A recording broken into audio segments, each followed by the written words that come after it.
desejado de todas as nações, capítulo 84. Paz seja convosco. Este capítulo é baseado em Lucas, capítulo 24, dos versos 33 ao 48, e João, capítulo 20, dos versos 19 a 29.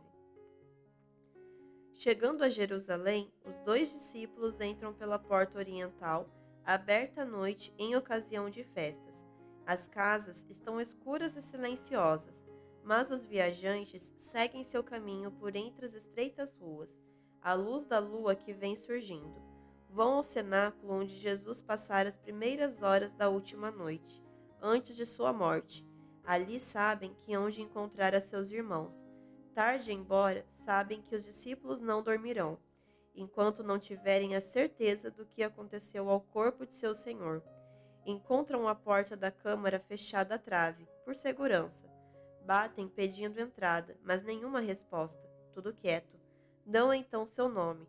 A porta é cautelosamente aberta, eles entram, e outro, invisível, entra com eles. Novamente é trancada a porta para evitar espias. Os viajantes encontram-se todos num estado de surpresa. As vozes dos presentes irrompem em ações de graças e louvores, dizendo: ressuscitou verdadeiramente o Senhor e já apareceu a Simão. Lucas 24:34. Então os 2 viajantes, ofegando em razão da pressa com que tinham feito a jornada, contam a maravilhosa história de como Jesus lhes aparecera. Apenas a terminam enquanto alguns declaram não poder crer, por ser demasiado bom para ser verdade. Eis que outra pessoa se acha perante eles. Todos os olhos se fixam no estranho.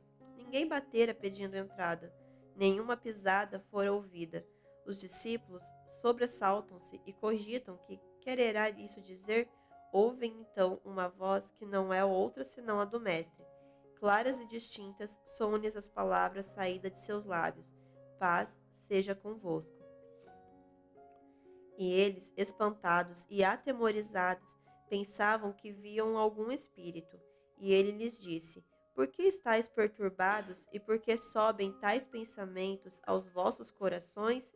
Vede as minhas mãos e meus pés, que sou eu mesmo. Apalpai-me e vede, pois um espírito não tem carne nem ossos, como vedes que eu tenho.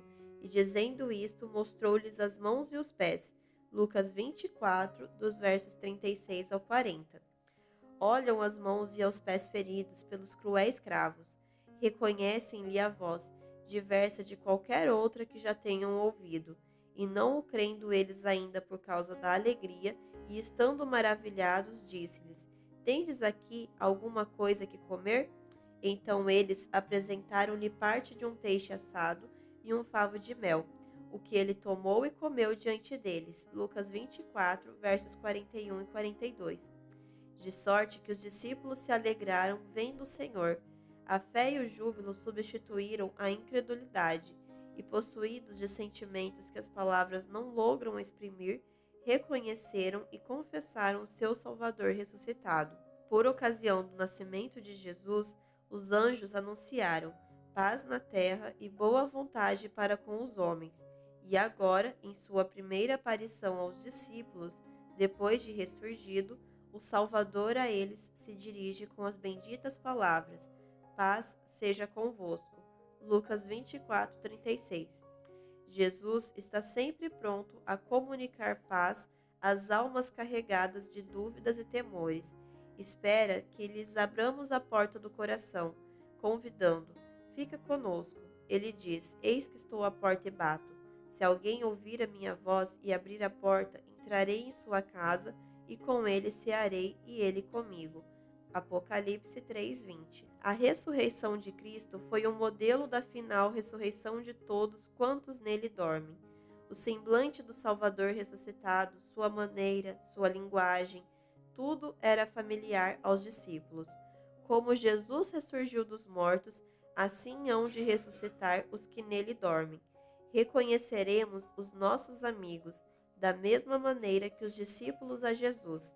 Talvez hajam sido deformados, doentes, desfigurados nesta vida mortal, ressurgindo em plena saúde e formosura. No entanto, no corpo glorificado, será perfeitamente mantida a identidade.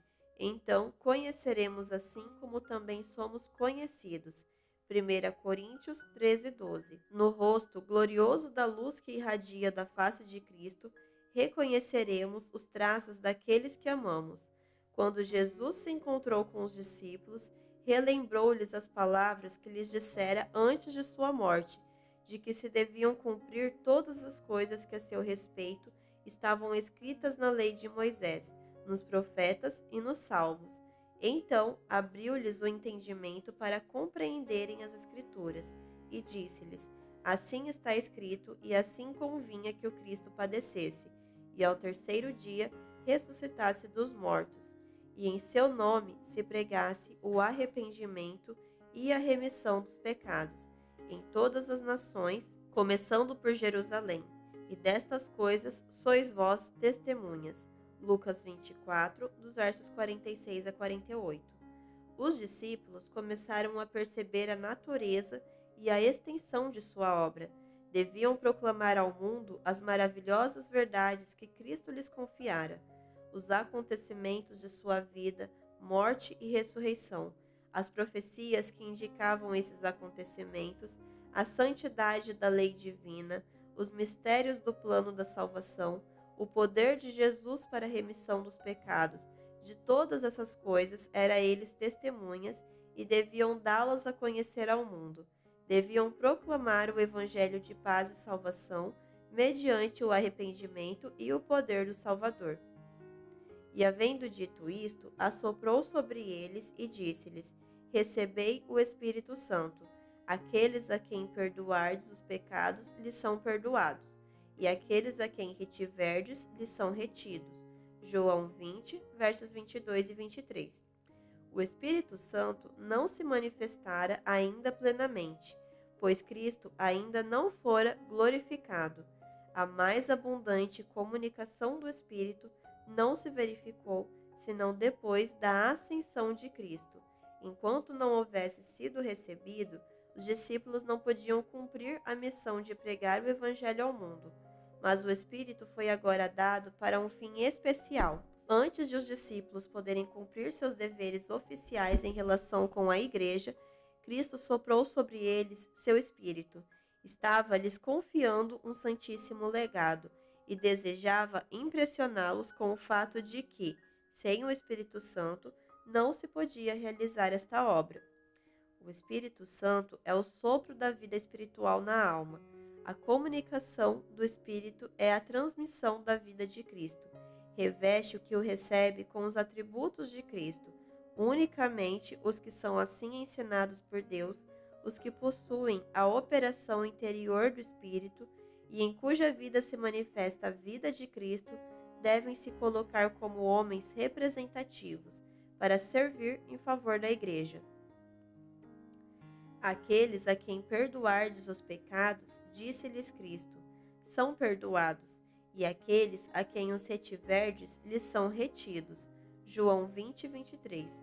Cristo não dá aqui permissão para qualquer homem julgar a outros. No Sermão do Monte, ele proíbe fazê-lo. É a prerrogativa de Deus sobre a Igreja em sua qualidade de corpo organizado. Porém, ele coloca uma responsabilidade para com os membros individuais. A Igreja tem o dever para com os que caem em pecado de advertir, instruir e, se possível, restaurar. Que redarguas, repreendas, exortes, diz o Senhor, com toda a longanimidade e doutrina. 2 Timóteo 4:2. Lidai fielmente com os que fazem mal. Adverti toda a alma que se acha em perigo. Não deixeis que ninguém se engane. Chamai o pecado pelo seu verdadeiro nome. Declarai o que Deus disse com relação à mentira, à transgressão do sábado, ao roubo, à idolatria e a todos os outros males. Os que cometem tais coisas não herdarão o reino de Deus. Gálatas 5:21. Se eles persistirem no pecado, o juízo que havia declarado segundo a palavra de Deus é sobre eles proferido no céu. Preferindo pecar, renunciam a Cristo. A Igreja deve mostrar que não sanciona seus atos. Do contrário, ela própria desonra ao Senhor. deve dizer a respeito do pecado o mesmo que declara o Senhor. Deve tratar com ele segundo as instruções divinas, e sua ação é ratificada no céu. Aquele que desdenha a autoridade da Igreja despreza a do próprio Cristo. Há, porém, na questão um aspecto mais feliz. Aqueles a quem perdoardes os pecados lhes são perdoados. João 20, 23. Seja, acima de tudo, conservado este pensamento. No trabalho em prol dos que se acham em erro, dirigi todo o olhar para Cristo. Tenham os pastores terno cuidado pelo rebanho do pasto do Senhor. Falem ao extraviado da perdoadora misericórdia do Salvador. Animem o pecador a arrepender-se e a crer naquele que pode perdoar. Declarem sobre a autoridade da palavra de Deus. Se confessarmos os nossos pecados, Ele é fiel e justo para nos perdoar os pecados e nos purificar de toda a injustiça. 1 João 1,9. Todos quantos se arrependem têm a afirmação: tornará a apiedar-se de nós, subjugará as nossas iniquidades e lançará todos os nossos pecados nas profundezas do mar. Miqueias 7,19. Seja o arrependimento do pecador aceito pela Igreja com coração agradecido. Conduza-se o arrependido da treva da incredulidade para a luz da fé e da justiça. Coloque-se sua trêmula mão na amorável mão de Jesus. Tal remissão é ratificada no céu. Unicamente nesse sentido tem a Igreja poder de absolver o pecador. A remissão dos pecados só pode ser obtida por meio dos méritos de Cristo. A nenhum homem, a nenhum corpo de homens é dado o poder de libertar da culpa a alma. Cristo encarrega seus discípulos de pregar a remissão dos pecados em seu nome entre todas as nações. Eles próprios, porém, não foram dotados do poder de tirar uma só mancha de pecado. O nome de Jesus é debaixo do céu o único que há, dado entre os homens pelo qual devamos ser salvos. Atos dos Apóstolos 4:12. Quando Jesus se encontrou pela primeira vez com os discípulos no cenáculo, Tomé não se achava com eles. Ouviu a narração dos outros e teve abundantes provas de que Jesus tinha ressuscitado, mas a tristeza e a incredulidade enchiam-lhe o coração. Ao ouvir os discípulos contarem as maravilhosas manifestações do ressurgido Salvador, isso apenas o levou a imergir em mais profundo desespero. Se Jesus tivesse realmente ressuscitado dos mortos, não havia mais esperança de um literal reino terrestre, e feria sua vaidade pensar que o Mestre se revelasse a todos os discípulos, menos a ele. Estava decidido a não crer, e por uma semana inteira aninhou aqueles infelizes pensamentos que pareciam tanto mais sombrios quando contrastavam com a esperança e a fé dos irmãos. Durante esse tempo, declarava repetidamente: se eu não vir o sinal dos cravos em suas mãos, e não meter o dedo no lugar dos cravos, e não meter minha mão no seu lado, de maneira nenhuma eu crerei. João 20, 25. Não queria ver através dos olhos dos irmãos, nem exercer fé dependente do testemunho deles. Amava ardentemente ao Senhor, mas permitira que ciúme e incredulidade lhe tomassem posse da mente e do coração. Vários discípulos fizeram então do familiar cenáculo sua habitação temporária, e à noite todos, com exceção de Tomé, aí se reuniam. Uma noite decidiu reunir-se com os demais. Não obstante sua incredulidade, tinha uma vaga esperança de que as boas novas fossem verdadeiras. Enquanto os discípulos tomavam a refeição da tarde, conversavam acerca dos testemunhos que Jesus lhe dera nas profecias. Chegou Jesus, estando as portas fechadas, e apresentou-se no meio e disse: paz seja convosco. João 20, 26. Voltando-se para Tomé, disse: põe aqui o teu dedo e vê as minhas mãos, e chega a tua mão e mete-a no meu lado, e não sejas incrédulo, mas crente. João 20, 27. Essas palavras mostravam que ele conhecia os pensamentos e as palavras de Tomé. O duvidoso discípulo sabia que nenhum dos companheiros vira Jesus. Havia uma semana. não podiam ter contado ao mestre sua incredulidade. Reconheceu como seu senhor aquele que se achava diante dele. Não desejou mais provas. O coração saltou-lhe de alegria e lançou-se aos pés de Jesus, exclamando: Senhor meu e Deus meu. João 20, 28. Jesus lhe aceitou o reconhecimento, mas reprovou brandamente sua incredulidade. Porque me viste, Tomé, creste. Bem-aventurados os que não viram e creram. João 20, 29.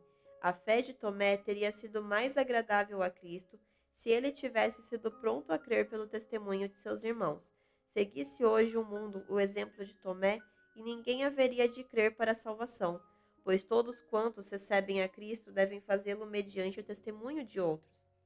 Muitos que são dados a dúvidas se desculpam dizendo que se lhes fosse apresentada a prova que Tomé teve de seus companheiros, creriam. Não compreendem estes que eles têm não somente essa prova, mas muito mais. Muitos que, à semelhança de Tomé, esperam que desapareça todo motivo de dúvida, nunca hão de realizar seu desejo. Confirmam-se gradualmente na incredulidade. Os que se educam a olhar para o lado sombrio, a murmurar e queixar-se, não sabem o que fazem. Estão lançando sementes da dúvida, e terão também uma colheita de dúvidas a ceifar. No tempo em que a fé e a confiança são de todo essenciais, muitos se encontrarão assim, impotentes para esperar e crer. Na sua maneira de tratar com Tomé, Jesus deu uma lição para seus seguidores. Seu exemplo nos mostra como devemos tratar aqueles cuja fé é fraca e põe suas dúvidas em destaque. Jesus não esmagou a Tomé com censuras, nem entrou com ele em discussão. Revelou-se ao duvidoso. Tomé fora muito irrazoável em ditar as condições de sua fé, mas Jesus, por seu generoso amor e consideração, derribou todas as barreiras. Raramente se vence a incredulidade pela discussão. Antes isso, como que a põe em guarda, encontrando novo apoio e desculpa. Mas revele-se Jesus em seu amor e misericórdia, como Salvador crucificado, e de muitos lábios antes contrários, ouvir-se-á a frase de reconhecimento proferida por Tomé: Senhor meu e Deus meu. João 20, 28.